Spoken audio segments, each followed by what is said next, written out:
Hi, it's Billy Bowman again, talking about the 2012 end of the Mayan calendar coming up here in December.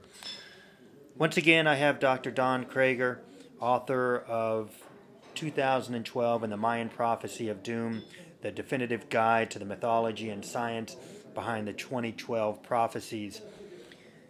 This time I asked Dr. Kreger what apocalyptic events are predicted to happen at the end of the current epoch of humanity. Here's Dr. Kreger.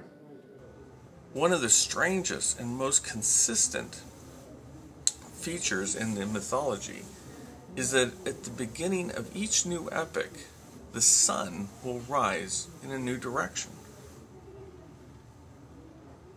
When I first read that, I thought that just sounds crazy, and I was surprised to find that dozens of mythologies from around the world say the same thing, each in their own way. They all have their own description of how this might occur.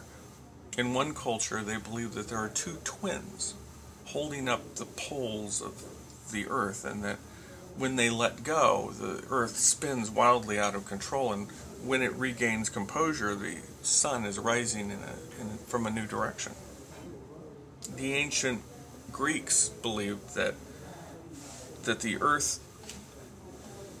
that there was a giant chariot in the sky pulling the sun across the sky of the earth, and that one day the son of the charioteer took a hold of his father's chariot, but he couldn't hold the reins. He was inexperienced, and so as a result the sun went spiraling out of control, and when it finally came back under control, it was rising in a new direction.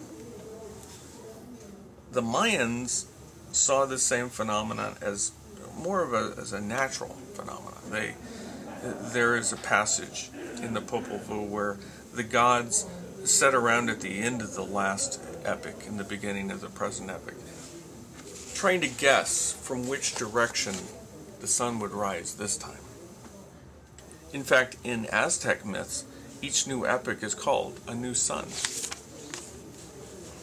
The conclusion that I came to, and what's supported by the scientific research, is that this deviation in the sun across the sky must be in some way related to these periodic cataclysmic events involving floods and earthquakes.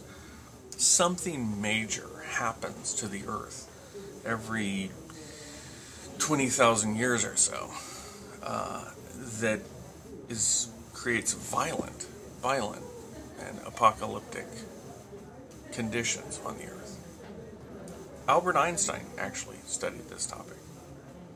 Many people don't know this, but he collaborated somewhat with Charles Hapgood in trying to understand what would cause this deviation, apparent deviation in the path of the sun.